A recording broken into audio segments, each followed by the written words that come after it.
Welcome, football fans, to a Wednesday episode of the Call Sheet Daily Podcast. I'm your host, Kevin Smith, here on the Fans First Sports Network. It is Whiteboard Wednesday. I usually have a guest today for our feature on the X and O's of the game of football, but today I'm going solo. Great opportunity today to talk about one of the most iconic plays in the history of the game. And we'll get to that in just a second. Often like to throw out some birthday shout outs. It is June 11th. So happy birthday to Joe Montana. Joe Montana, arguably by many considered the GOAT of all NFL quarterbacks until Tom Brady arrived on the scene. Montana, obviously iconic images of him. The video of him throwing the catch to Dwight Clark in the 1981 NFC Championship game will forever be remembered as one of football's most iconic images. And I love telling the Joe Montana John Candy story, which if you don't know that story, man, go look that up. I'm not going to tell it now. I've told it before on the show. It makes me laugh every time I think about it. But the birthday we really want to honor today and what will lead us into our Whiteboard Wednesday conversation. Happy what would have been 112th birthday to Vince Lombardi, the great Vince Lombardi. It is his birthday today. He was born on this day in 1913, great resident of the state of New Jersey, and would go on, obviously, to build a coaching career so distinguished that the Super Bowl trophy is named after him, the Lombardi Trophy. Vince Lombardi, who got his start in pro football with the New York Giants as their offensive coordinator, became the head coach of the Green Bay Packers in 1959, led the Packers to 7 championships, NFL championships, but in the pre-Super Bowl era, and then the first 2 Super Bowls before leaving in 1969 to go become the general manager, a head coach, and part owner of the then Washington Redskins. Coached Washington for 1 season and then died in 1970. Very young, at just the age of 53, I believe Lombardi was. 57. Colon cancer. It's too stubborn to go get checked out, as his family would say in the aftermath, that had prostate and colon issues and just wouldn't go to the doctor. And unfortunately, men, that's an uncomfortable reality, but something that we all have to take care of. But obviously, Vince Lombardi's legacy is one that has been immortalized. And if we're doing a Whiteboard Wednesday feature, then there's really nothing that we should be focused on more in honor of Vince Lombardi's birthday than his signature play, the power sweep. And that's what we're going to break down today. The power sweep, which still has a place in modern football, albeit the scheme has changed. I should say the scheme around the play has changed. The core fundamental X and O's remain in place for most teams. But because the game of football has changed and defenses have gotten so much faster, you can't run the power sweep the way you ran it in Vince Lombardi's day. You have to dress it up. So let's talk about it. How did Lombardi get there? Why did he have so much success with it? And how has it changed over time? I will take a personal note before we start. I graduated college in 1991, was immediately hired to be a teacher and a coach at Ocean City High School in Southern New Jersey. The head coach there was a man named Gary Degenhart, phenomenal football coach. We would go on to win 3 sectional championships in Gary's tenure there. And Gary was a man who was as regimented as any human being I've ever met in my entire life. He was a person who thrived on routine. Every practice was the exact same. We went through the same drills. Gary talked about those drills the same way. When Gary would discuss the rules, the blocking rules of our offensive line, he would begin every single time with the center's rule.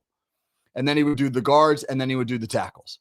If the tackle messed up on a play in practice and he wanted to see it again, he would line everybody up, and he would never simply tell the tackle, you need to do this. He would line everybody up and he would start from the beginning. The center blocks back. The right guard pulls and kicks. The left guard pulls and wraps. The right tackle. I mean, it was amazing. And maybe his brain just worked that way, but it was amazing how he was so particular in the instruction. And I'll never forget the very first time I met with Gary Degenhart to go over some things before we had even started any practice.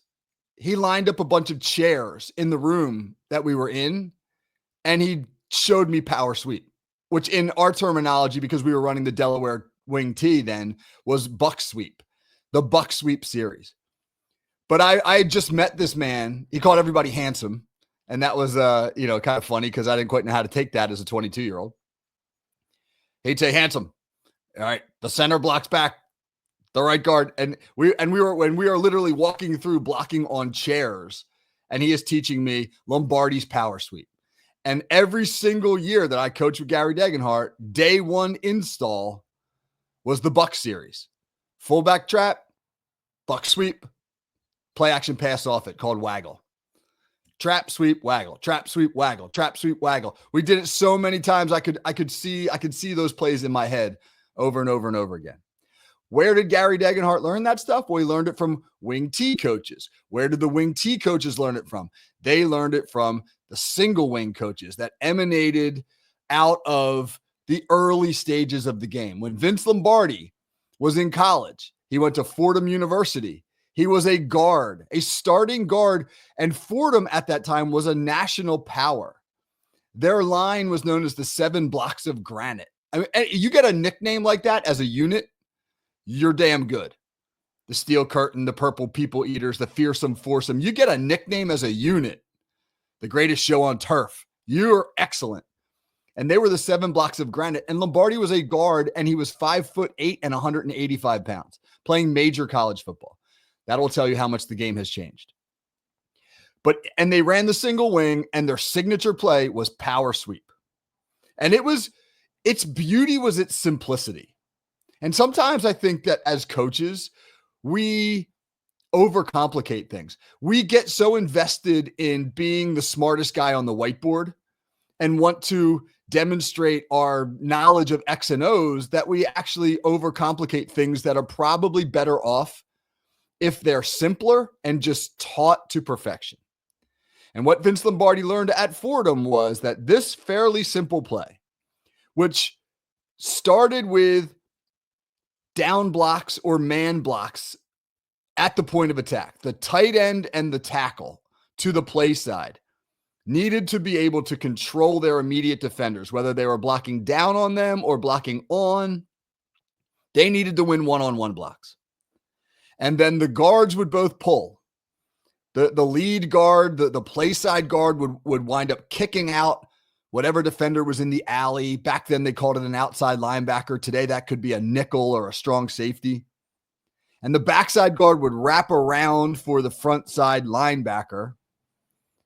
And the center would block wherever the nearest defensive tackle was. If he was a shade to the play side or a shade to the backside, either way, he was handling him one-on-one. The backside tackle would seal the backside B gap. And in Lombardi's day, they ran this out of a multiple back set. Single wing, they ran it out of 3 backs, but inevitably you'd also have a lead back leading the sweep to the edge and wrapping up to that linebacker level. It's not a real complicated play from an X and O perspective, but it relies on several crucial elements. One, as I mentioned, play side blockers winning one-on-ones. If you can't win those one-on-ones, if that tight end gets walked back into the backfield by the defensive end because the D end just overpowers him, that play's dead. The pulling guards, their paths are now compromised. The play is going to bounce outside. It's not meant to go all the way out to the edge. It's going to get run down. It's really meant to hit up into the gap between the alley defender who's being blocked by one of those pulling guards and the tight end. It's a D gap, sometimes even C gap run play. People probably remember the famous black and white video of Lombardi. He's like standing on a practice field somewhere. They have a portable chalkboard and he's diagramming it up. And he talks about, we got to get a seal here and a seal here and run that thing in the alley. And that's what he's talking about. You're talking about, I got to kick out that alley. I got to win with the tight end and I got to get the backup in the seam that they create. And that was easier said than done. You needed an ass-kicking tight end to be able to win those one-on-one blocks. You needed athletic guards who could pull and get out in space and cover up linebackers at the second level. You needed a smart back who could recognize the cut and who knew how to feel for it and get upfield quickly, square his shoulders and go. It was an intricate play to execute, a simple one to diagram, but a play that had an awful lot of moving parts and needed the precision of 11 working together as one. And that was where Vince Lombardi excelled. His greatness was in his teaching and his repetition. Lombardi didn't overcomplicate things. He put in power sweep, and then if you widened your front to try to take it away, he could run power, or what they called blast back then, inside of you, or even just a straight fullback dive up the A-gap. So he understood that there would be ways that defenses would adjust to take power sweep away. And then, of course, you'd have to have your counter moves. One of his counters was to have his halfback, Paul Hornung, who had been a Heisman Trophy winner at quarterback in college. Lombardi converted Hornung to tailback because he loved the way that he ran the power sweep. But because he was trained as a quarterback, Lombardi would often allow Hornung to throw the ball, halfback option pass off the power sweep, to keep defensive backs from becoming too aggressive against the run. Simple tweaks to hold the defense accountable or exploit their adjustment. But he didn't scheme out a massive playbook. He didn't have the Andy Reid Denny's menu call sheet. What he had was a core play. And Lombardi talked about this constantly. You have to have an identity. You have to be able to hang your hat on a thing. And for his Packers offense, that thing was the power sweep. And they would run it over and over and over again. One of their great linemen, Forrest Gregg, who went on to become a head coach in the NFL himself, said there were times at practice where they ran the power sweep as many as 30 times in a single practice. And that's remarkable. You want to get great at something? Do it over and over and over again. I learned that lesson as an assistant coach. When I was coaching, I was actually an offensive coordinator, and it was only my second year as an offensive coordinator. And I had a big playbook. I still have a playbook that's way too big. One of our goals every year as we go in, now as we begin the preparation process here in June, we have been talking to one another and saying, let's simplify. Less is more. Let's get great at a few simple things and not add until we need to add. And that's hard to do because there's so much that you want to do. And the longer you coach, honestly, the longer you coach and the more you learn, the more you want to demonstrate, or at least not demonstrate what you learned. I don't mean it to be an ego thing, but you want to use it. You want to put it to use. You spend all this time studying a thing and you get to the point where you're like, well, yeah, let's do this. We can do this. And sometimes you forget that the more that you do, the more you risk not being good at any of it. So Forrest Gregg used to say, yeah, man, 30 times a game we would run this. And I learned this lesson because in 2007, we were scrimmaging Holy Spirit High School, one of the better schools in our area. And the then offensive coordinator for Holy Spirit High School was Greg Roman, who is the current offensive coordinator for the Los Angeles Chargers, former OC for the Baltimore Ravens. And if you know the Greg Roman offense, you know that it's smash mouth. They want to run the ball downhill. They want to run power. And when he had Lamar Jackson, all the gap runs that allowed the quarterback to keep the ball, they want to go big personnel, et cetera.